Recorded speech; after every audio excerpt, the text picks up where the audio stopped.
Partons maintenant à La Réunion pour une plongée statique. Rester immobile est en effet le seul moyen d'observer les baleines sans les gêner.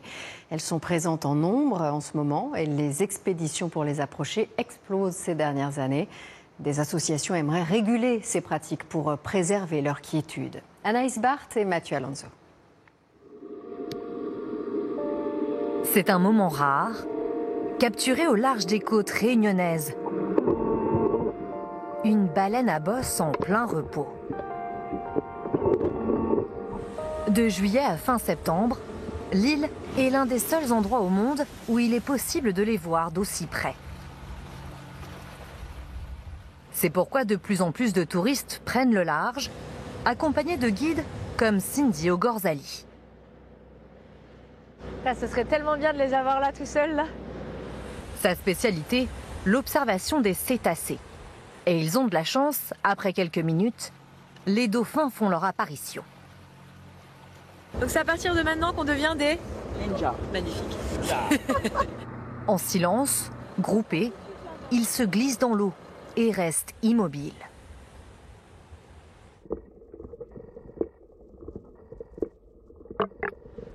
Je comprends tout à fait que ça soit décrié, où on va limiter l'impact sur les cétacés, où l'animal en fait a vraiment le choix d'approcher ou non. S'il n'a pas envie, il n'approchera pas et de toute façon on ne les poursuivra pas et de toute façon on est totalement statique.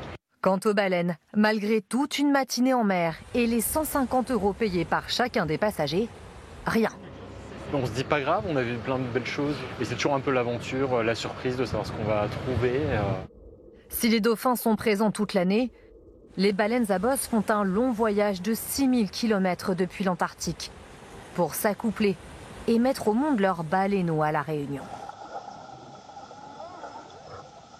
Depuis un an, afin d'évaluer leur état de santé, on a de la chance, un bel individu.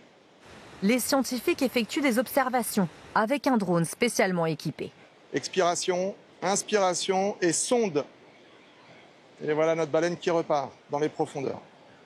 Ils mesurent ainsi leur poids, leur taille. Les baleines à bosse font le plein de nourriture avant d'atteindre l'île, où elles sont capables de rester à jeun pendant plusieurs semaines, en vivant sur leurs réserves. Une maman avec son baleineau peut perdre jusqu'à 45% de sa masse corporelle pendant ce cycle de migration, de mise-bas et d'allaitement. C'est colossal. Et plus elle sera dérangée ici, plus elle sera en danger, plus elle sera vulnérable. Le problème, c'est que les safaris autour des baleines et dauphins ont explosé. Il y a 20 ans, seuls 2 prestataires proposaient ces sorties, contre 70 aujourd'hui. Alors plusieurs fois par semaine, cette brigade, en charge de la protection des cétacés, veille à leur quiétude. On évalue la situation, donc comment les bateaux se comportent et comment les animaux réagissent face aux bateaux, mais aussi aux personnes qui sont dans l'eau. Mais très vite, ils sont interpellés par certaines dérives. Il y a un bateau de loc là, qui arrive, qui approche la zone de façon pas géniale, parce que là, il se met sur la trajectoire des dauphins. Ils ne sont pas mandatés pour verbaliser, mais ils jouent un rôle important de sensibilisation. On venait vous voir par rapport à l'approche. Il faut vraiment essayer de ne pas se mettre sur la trajectoire. Ouais. Donc soyez bien vigilants à ça et ne forcez pas. Pour réduire la pression sur les cétacés, la réglementation a cette année été durcie. Mais il reste encore trop de bateaux. L'association plaide donc pour une vraie régulation. Oui, on peut s'appuyer sur des territoires plus vertueux. Et notamment en Polynésie, ils ont mis en place un système avec un quota. En Martinique, il y a un système aussi d'autorisation avec des formations obligatoires.